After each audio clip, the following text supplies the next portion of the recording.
Skoda Octavia was once the least sophisticated of all the Volkswagen Group's family hatchback products. Not anymore. Almost nothing has been held back for this fourth generation version. It's still bigger and better value than most of its rivals, a Mondeo-sized medium-range hatch for the price of a Focus-sized one. The difference now, though, is that it's clever enough, once again, to change the way you think about Skoda. On the surface, much is different with this fourth generation Octavia. It's sleeker, digitalised, equipped with various electrified engines, and in almost every way it's a touch more upmarket. Yet, under the skin lies much the same MQB platform that underpinned its predecessor, which means that all the engineering stuff that really matters is much the same. Exemplary refinement helps here too, and that's something that's particularly marked out this Skoda ever since it was mated to the VW Group's rigidly sophisticated MQB platform. After using this car, a drive an ordinary rival mainstream Focus class family hatch can seem quite noisy, and that will be evident whichever power plant you choose. As before, only those units developing more than 150 PS entitle your Octavia to be fitted with properly sophisticated multi-link rear suspension. Otherwise, you'll have a cruder torsion beam setup. What about engines? Well, diesels are still popular with Octavia folk, and now there's a much improved 2-litre TDI Evo unit, primarily offered in 116 and 150 PS states of tune. The mainstream TSI petrol range, meanwhile, is still built around 1-litre and 1.5-litre units. The 3-cylinder 1-litre version gets 110 PS, and the 4-cylinder 1.5 is offered in the 150 PS form that we're trying here today. This manages excellent WLTP rated figures, up to 50.4 mpg on the combined cycle and up to 127 grams per kilometre in manual form. If you specify the optional DSG Auto gearbox, both those lower powered TSI engines come with Skoda's mild hybrid E-Tech package.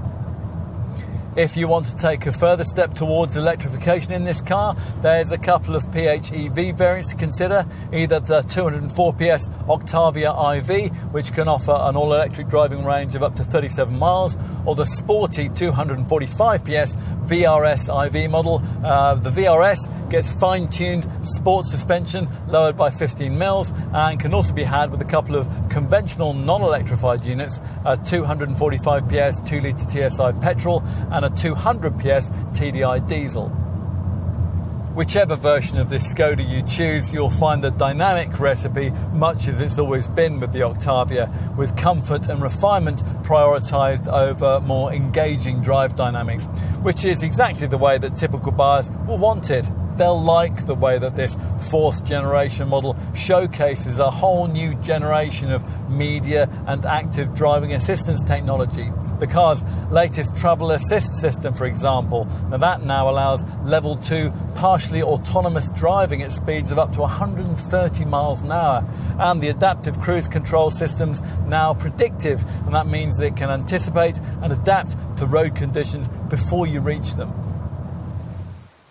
Octavia Design has always centred on simplicity, although this model line has previously been worked on by some of the industry's most noted stylists. Whereas before there was a slight feeling of the body shell being a touch oversized for its Golf-derived family hatch platform, now the car seems much better proportioned, both in this hatch form and as the alternative estate.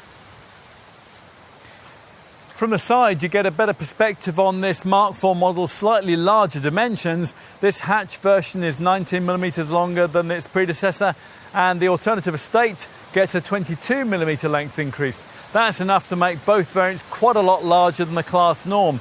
This hatch, for example, is a full 311mm longer than a comparably priced Ford Focus.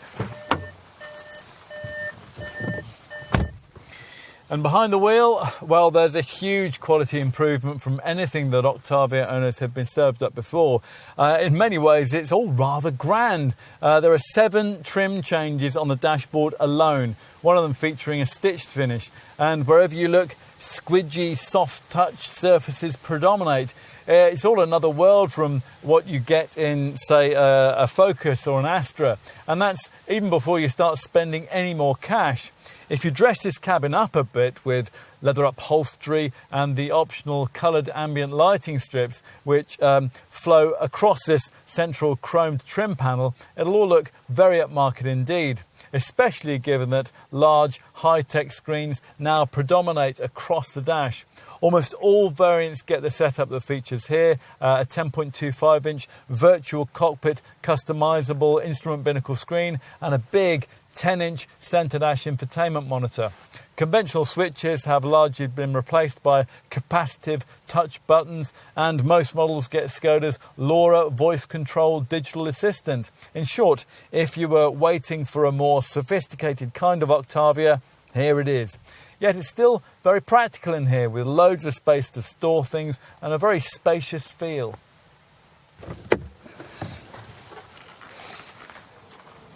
Now let's take a look in the rear, and that's a compartment that you access via these wide opening doors.